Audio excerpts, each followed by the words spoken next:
करवा चौथ की कहानी बहुत पुराने जमाने की बात है। एक बहुत ही सुंदर लड़की हुआ करती थी जिसका नाम बीरावती थी।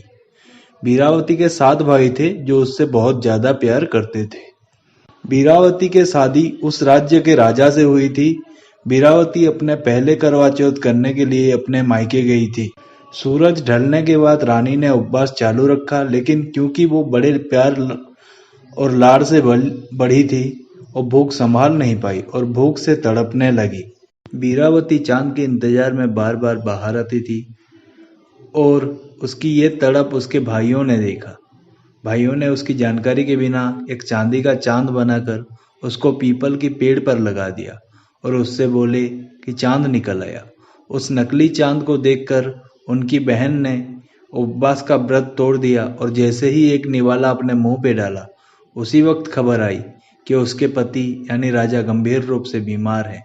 ये बात सुनते ही वो महल की तरफ भागी और रास्ते में उसे भगवान शिव और पार्वती जी मिले। पार्वती जी ने उसको बताया क्योंकि उसने एक झूठा चांद देखकर करवा चौथ का उपवास तोड़ा, इसलिए उसकी पति की मृत्यु हो चुकी है। रानी ने अपनी दुख बताई और क्षमा मांगने लगी। माता पार्वती जी को उसकी दुख देखा नहीं गया और वो बोली उसके पति की जान बच सकती है अगर वो पूरी निष्ठा के साथ करवा चौथ का व्रत दोबारा करे। रानी ने वैसा ही किया और पूरी निष्ठा के साथ उसने करवा चौथ की उपवास किया। इस तरह रानी ने अपने पति को मौत के मुंह से बचाया। रानी जब महल पहुंची तो देखा कि राजा अपने महल में बेहोश पड़े हैं और पूरे शरीर पे सुई लगी हुई है। प्रतिदिन रानी एक सुई निकाल पाती। इस तरह 1 साल गुजर गया और दोबारा करवा चौथ का दिन आ गया और राजा के बदन में सिर्फ एक सुई उसकी आंख में फंसी हुई थी।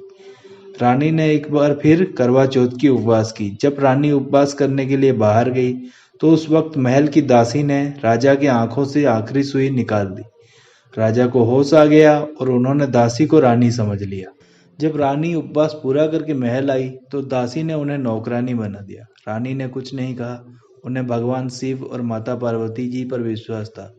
एक दिन राजा कहीं दूसरे देश जा रहे थे। उन्होंने रानी, जो अभी नौकरानी बन चुकी थी, उनसे पूछा कि दूसरे देश जा रहा हूँ, आपके लिए कुछ ले आऊँ क्या? इस पर रानी जी ने कहा 2 मिट्टी के खिलौने ले आई। राजा ने उनकी बात मानी और 2 मिट्टी के खिलौने ले आई।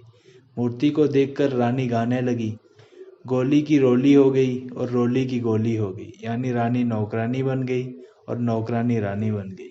ये गीत सुनकर राजा ने रानी को गाने की अर्थ पूछा और जब रानी ने अपनी सारी बात बताई, राजा ने रानी को पहचान लिया और फिर से रानी को राज्य का रानी बनाया। ये भगवान शिव और माता पार्वती जी की आशीर्वाद थी कि बीरावती को फिर से रानी होने का सौभाग्य मिला।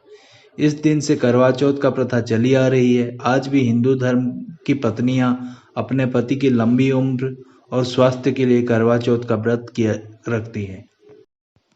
कहानी अगर अच्छी लगी तो चैनल को लाइक, शेयर और सब्सक्राइब करें और पोस्ट को शेयर करें।